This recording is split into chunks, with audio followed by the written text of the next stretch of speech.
Hi, I'm Marty Friedman. I'm really happy to be here doing this Hot Licks video for you.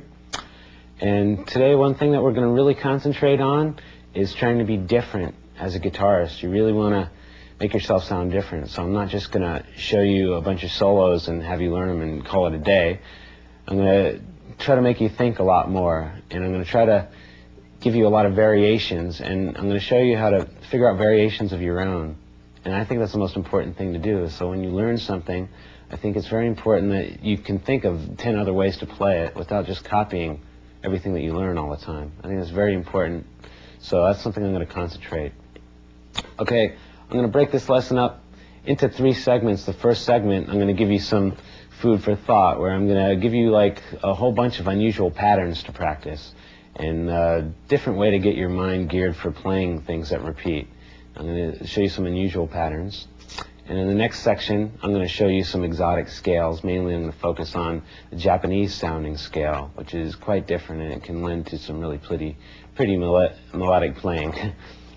And in the last section, I'm going to talk about theory. I'm going to talk about constructing a solo nicely and playing, you know, really thinking out every single note you play and following progressions and really making every note count instead of just playing the same old thing over a progression which has chord changes in it. Okay? So let's start by getting in tune, and I'll give you an A to tune to.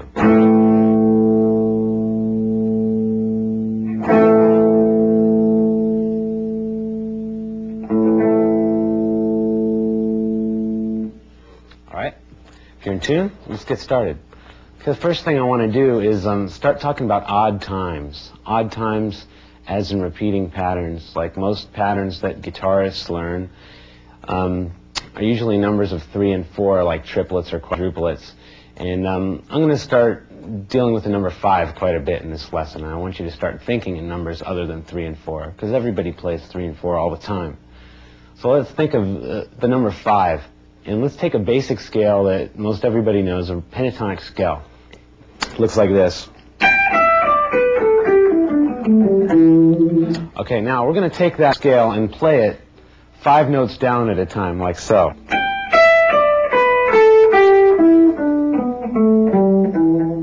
Okay, and we're going to play it going backwards 5 notes at a time, and quickly it will sound like this. Okay, that's what it looks like going quickly. And slowly, if you break it down, it looks like this.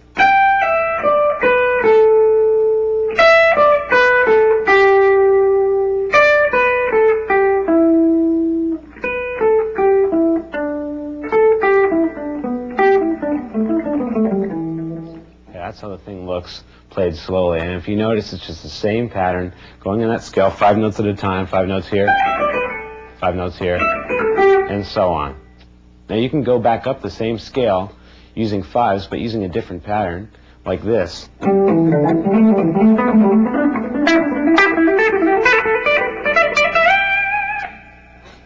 Okay, that's also 5s, and slowly it's a different pattern, and it looks like this.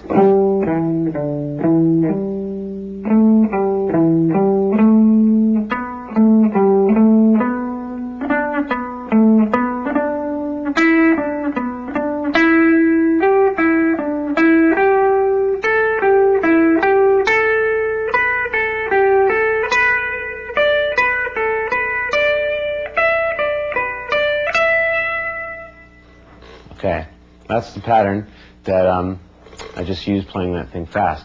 Now what you can do is put these both together and look something like this.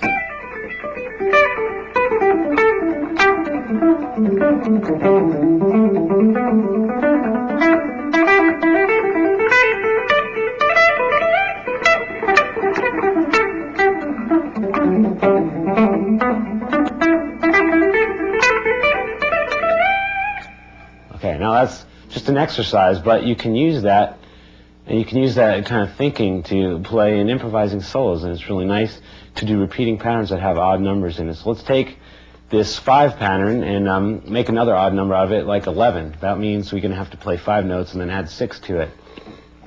So let's also make another variation at the same time. Let's make the 5-note pattern have a note higher than what we were using in the scale already. Now let's use A instead of G as the top note and use this as the 5 pattern. Okay, so let's add 6 notes to it, and let's use these as the 6 notes. You can have a repeating pattern like this.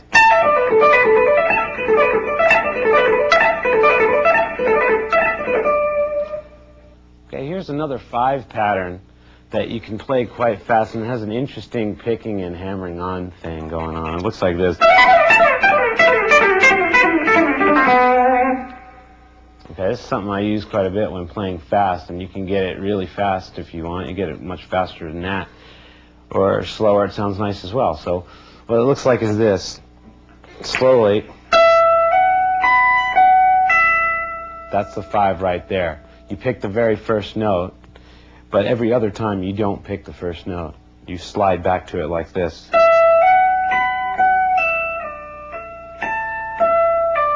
Let me go over that part right again, because it's important that you catch this about it. Slide back and then hammer on without picking right there. So you pick it,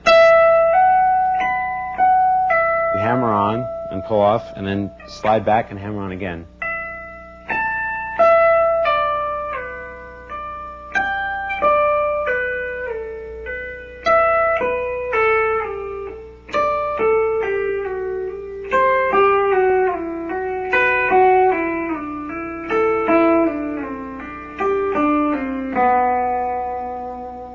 I'd like to do something else, and it's a way of picking an arpeggio. It looks like this. In the key of G, it would be here.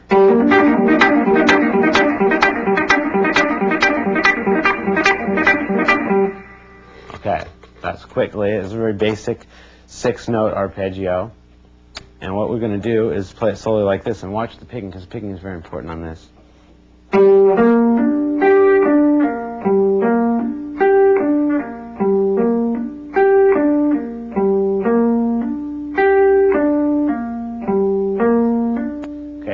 You know, there's 2 downstrokes and then a hammer on.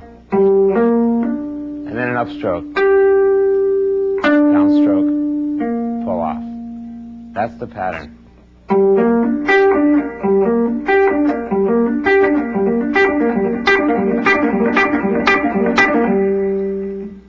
Okay, that's G minor. Now, let's add a variation to it, which hopefully by now you're already thinking of trying to do. And let's do a variation of putting a basic pattern into that like this.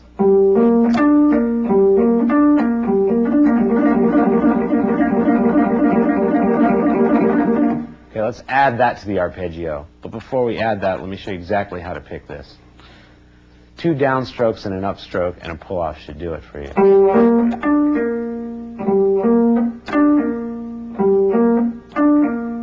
Okay, so let's put these 2 things together so we have a longer arpeggio pattern. That's what we're going to want, and together quickly it'll sound like this. This obviously you can move around anywhere you want.